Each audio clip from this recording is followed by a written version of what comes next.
Yeah, well, Final Verdict, it opens, or the book starts with a present-day murder where a man that Mike and Rosie had represented 10 years earlier is accused again of murder. 10 years earlier, Leon Walker had been a basketball star who late one night with his brother went to a 7-Eleven and they bought some stuff at the store, and the clerk in the store was murdered.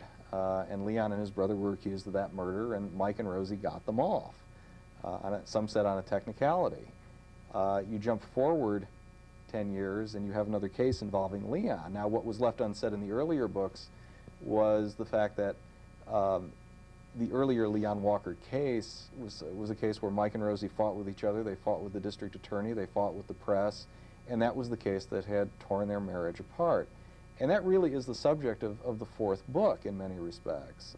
Exactly. It's almost a relationship book in some respects, although it's a great plot. Well, yeah, thanks. I always look at the character arc in each of my stories, and in Special Circumstances, the plot is about a murder in a big law firm, but it's really a book about Mike taking on a big case after he had been thrown out of his law firm, and it's a book about Mike getting his self-respect back.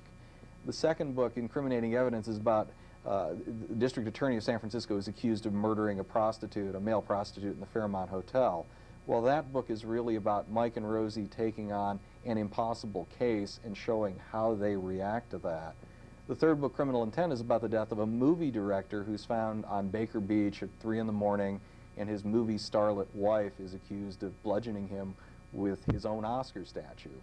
Well, the truth of the matter is that book is about Mike and Rosie exploring their relationship and coming to some sort of solution to that. Imperfect, perhaps, but it is, in my mind, the book about how they resolve their current situation. The fourth book, I mean, it has a plot. There is a murder set on 6th Street, but the reality of that is a book about Mike and Rosie looking back on what caused their marriage to break up and coming to terms with that. So, you know, I think more now, when I started writing books, I thought more about plot and tension and how I'm going to get from point A to point B. Now I start every book with a question of where are Mike and Rosie going to start, and where are they going to finish, and what's going to change along the way, and what are they going to learn. So, and they well, good novels are journeys, you know. I mean, if there is no journey, then why was the reader with you? That's right. And if your characters don't change and evolve and face some significant challenge, and usually in mysteries they are able to prevail, or at least you hope they will, there's no rooting interest for the reader in your characters. They're going to lose interest. So, of course, you're going to have to be careful that you don't put them in a place where it's just boring or routine. I mean, they've had this real up and down and lots of tension and splinters and all the rest of it. You don't want to resolve all their issues or the conflict will go away. That's right. I mean, once we resolve all the issues, the series would end. And, you know, Mike has enough in his past. He's a former public defender. He's a former priest. He's a former husband. He's a former partner at a big law firm. You know, we've done the big law firm. We have now explored why his marriage blew up. You know, there are elements of his life that we still have to look at. I mean, eventually I have to write a book about why he left the priesthood, and I think that's coming down the pipeline. But you try to give your characters enough baggage so that they're interesting over a period of time. And what I'm hoping for, quite honestly, is that people will want to look in every year and see what's going on. You know, Grace is going to be a teenager in a couple of years, and that's going to raise a whole host of issues. The third book, we dealt a lot with Mike's family. Mike's brother Pete is a former cop who's a private investigator. One of these days I have to write a book about Pete. I think there's a story there. Mike's mother, or Rosie's mother, plays a significant role in all these stories, and people ask about her. And I do listen to my readers. I get good suggestions from my readers, and they tell me a lot about what they're interested in learning about these characters. And sometimes it's stuff that I hadn't even thought about. God, it's like an elegant soap, isn't it? It is. It is. And it all evolves. It's so interesting. You know, my friend Laurie R. King, who I think is a really terrific writer, although, you know, she certainly is a maverick, but she once said when we were discussing her first book that writing your first book's kind of like packing a trunk. You put all this stuff in it, and you have no idea whether the person going on the journey is going to need any of it, but if it's there, you can always drag it out later.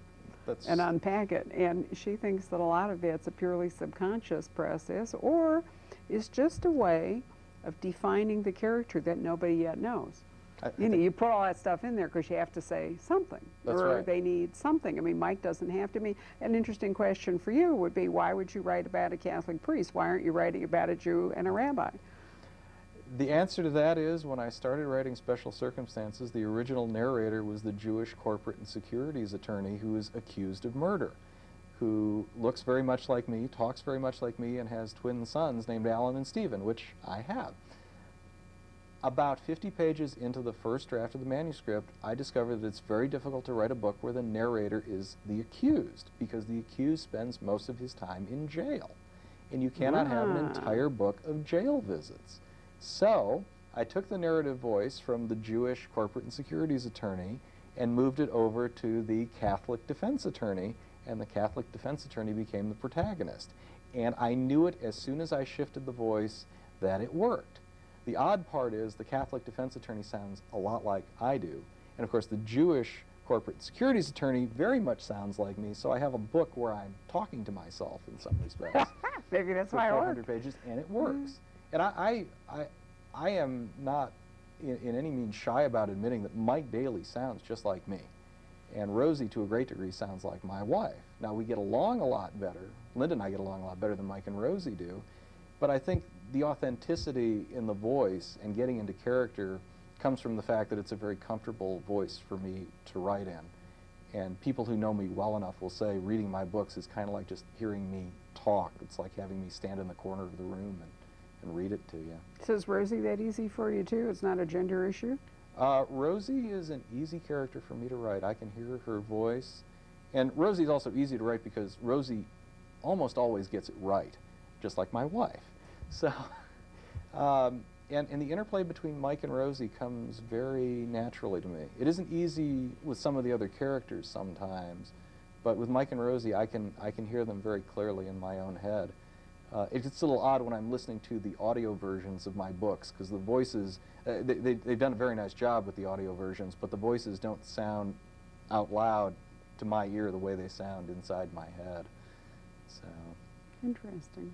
Well, San Francisco is a truly magical and fascinating city, and God knows a lot of people have written about it, especially crime writers. Yes. So it's nice that you know, I was interested that Steve Martini recently shifted his character from was he in San Francisco? I'm trying to remember. He was in a city that was loosely patterned after Sacramento. That was it, and right. he moved down to San Diego. He's in San Diego now, and he lives in Seattle. Mm-hmm. So I never quite worked that out. I haven't had a chance to ask him, but you know, and Dudley Buffa, D.W. Buffa, started out in Portland, which I thought was really an interesting venue. Very few people write. Only recently, Jim Burke's daughter, Alifair Burke, has just written a first legal novel about a prosecutor, a DA, in Portland. But very few people are actually using Oregon as a background, and then bang, he's in San Francisco after, I think, 2 or 3 books. Yeah.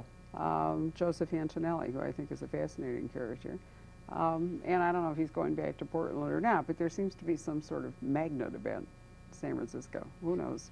A lot of people have written about San Francisco. Some of my favorite writers, you know, John Lesqua's books are set in San Francisco. I think he's a tremendous writer. And Richard North Patterson has set a number of his books there. And Dashiell Hammett. Dashiell Hammett. Jack you know, London. you can go back a long. Yeah. You can certainly go back a long way. But there is something unusual about San Francisco. For one thing, if you're looking, you know, for people in other parts of the country to be interested in a particular place, a lot of people have visited, and it's hard not to like San Francisco. And it's just a marvelous setting. I mean, between the physical beauty of the place and the fog, and what has become really a complex community in many respects, and San Francisco itself is still a very small town in a lot of respects, and the legal community, the criminal defense and the prosecutors, I mean, it's a very small town in that respect, and I think that makes it interesting for people to read about. And I try to make San Francisco a character in my books.